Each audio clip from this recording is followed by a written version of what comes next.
दोस्तों, हमारी लड़ाई आतंकवाद और आतंकवादियों के खिलाफ थी। इसलिए 7 मई को हमने केवल आतंकवादी ठिकानों पर ही हमला किया था। पर अफसोस इस बात का है कि पाकिस्तानी सेना ने आतंकवादियों का साथ देना उचित समझा और इस लड़ाई को अपनी लड़ाई बना ली।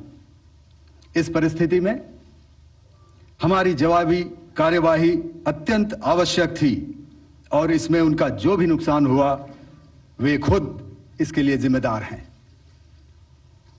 हमारी तरफ से हमारी एयर डिफेंस सिस्टम्स देश के लिए दीवार की तरह खड़ी थी और इसको भेदना दुश्मन के लिए नामुमकिन था। This brings me to the point, how have Indian forces managed to minimize the damage to both civilian and military infra in the country in spite of the unrelenting efforts by the Pakistani forces? Most of you and the majority populace within the country have had a lot to say about the layered and integrated air defense systems put in place by the Indian Armed Forces, which includes the assets of the Indian Army, the Indian Navy, in addition to the primary air defense assets of the Indian Air Force.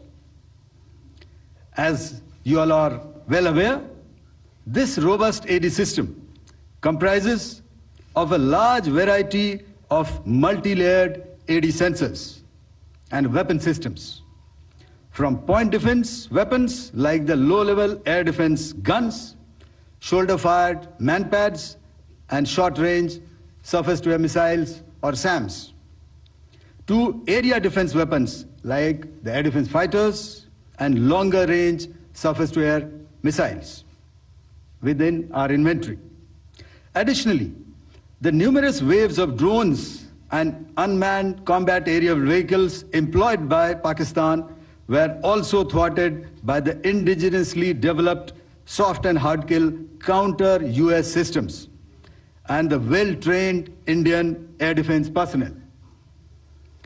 All this was brought together as an efficient and effective AD environment by the Integrated Air Command and Control System of the ISCCS of the Indian Air Force, which accords us the net-centric operational capability which is vital to modern days warfighting.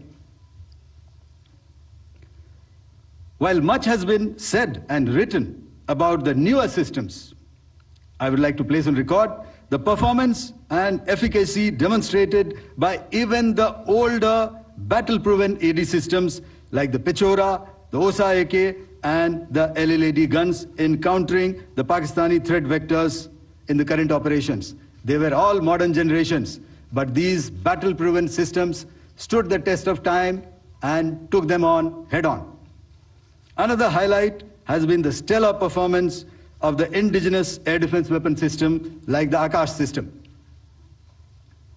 Here, ladies and gentlemen, I would like to mention that putting together and operationalization of this potent AD environment has been possible over the last decade due to unwavering budgetary and policy support provided by the Government of India in acquiring state-of-the-art equipment and weapon systems. Some of the results achieved in countering the enemy threat vectors over the last week are now being shown on the screen. Shown on the screen is the probable enemy PL-15 missile, which is of Chinese origin.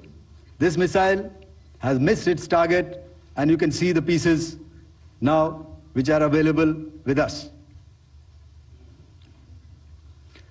Another weapon system or weapon which was found was the long-range rocket, the pieces of which you can now see on the screen. We have talked about the loiter munitions and the unmanned aerial systems, and here are some of the glimpses of those systems which we have brought down. To your right, with the right undercarriage or the wheel, you can see is the YIHA system, which is of Chinese origin, with Pakistan. You can see some quadcopters, and you can see one odd Sonka drone hanging by the wire. All these have been brought down by our trained crew and air defense systems.